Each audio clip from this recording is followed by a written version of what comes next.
Hi, I'm Samuel Lyon, and I'm here to talk to you about Can the Subaltern Speak by Beatrice Spivak.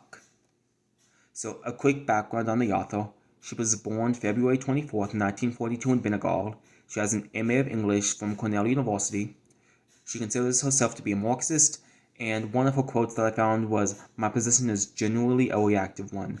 I'm viewed by Marxists as too codec, by feminists as too male-identified, by indigenous theorists as too committed to Western theory.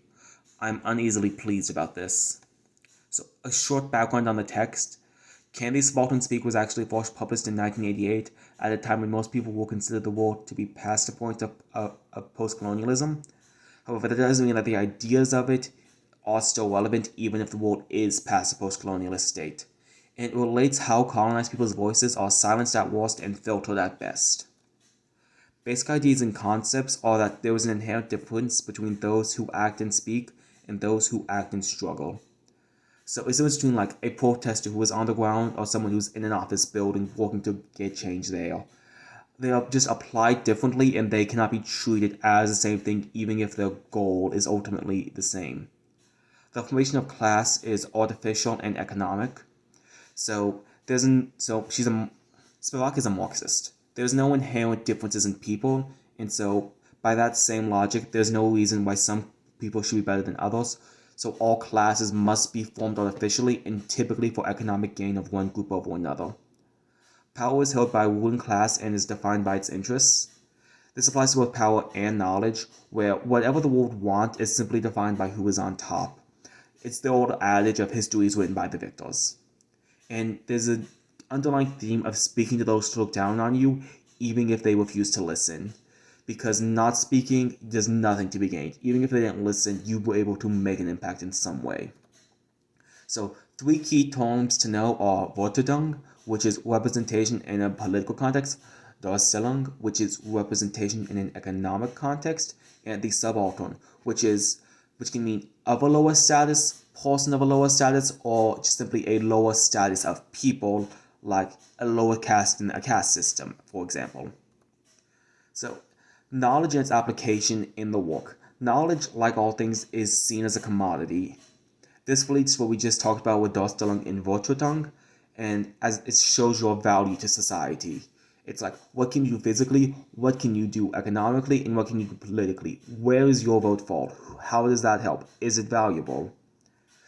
It shows that what you know is like any other thing. It's a good or a service that has a dollar value to it. And knowledge is used as an excuse to take over the resources of others and use them for your own gain.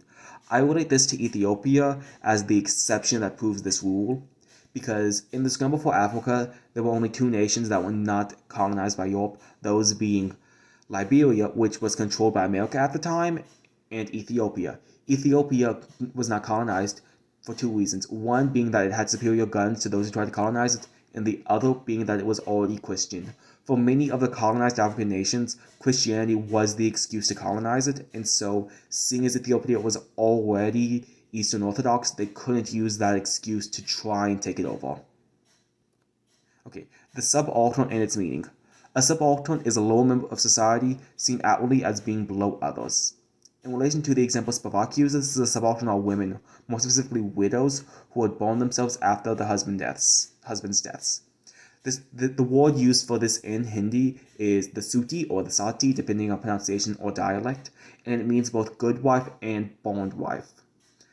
So an agreement was originally reached with the British where a widow could bond themselves if they agreed to do so beforehand.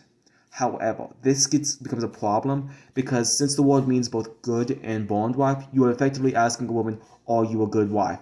And wanting to be a good person, you would say, yes, I'm a good wife, but that also means, yes, I want to be bond. You had to answer two questions, even if you may have only felt the truth in answering one of them. So ultimately, we have to ask, can the subaltern speak? Can the lower class speak to those above them and it matter? And ultimately, I realized that yes, the subaltern can speak, but you cannot guarantee that those above the subaltern will listen to them. And there tend to be times where the subaltern cannot speak, not through their own ineptitude, but simply through the language being used. As previously mentioned with the double entendre of the word sati, You can't guarantee that the question you're asking is the question someone else is willing to answer. And even more than that, just on a basic language level, if someone isn't willing to speak Hindi when they only speak English, but they operate within English, and you don't learn the language, you cannot speak or interact with that. There's also the idea of once you gain the ability to be seen and heard by others of stature, you are no longer a member of the subaltern, therefore you cannot speak for them or what they represent. It's a catch-22 situation. In order to gain the recognition, in order to represent the subaltern and people who like them, you have to lose what makes you part of them. So again, you're still representing a group that you are not. So ultimately, can the subaltern speak? Yes. But will your voice be heard? That is what we have to figure out. Thank you.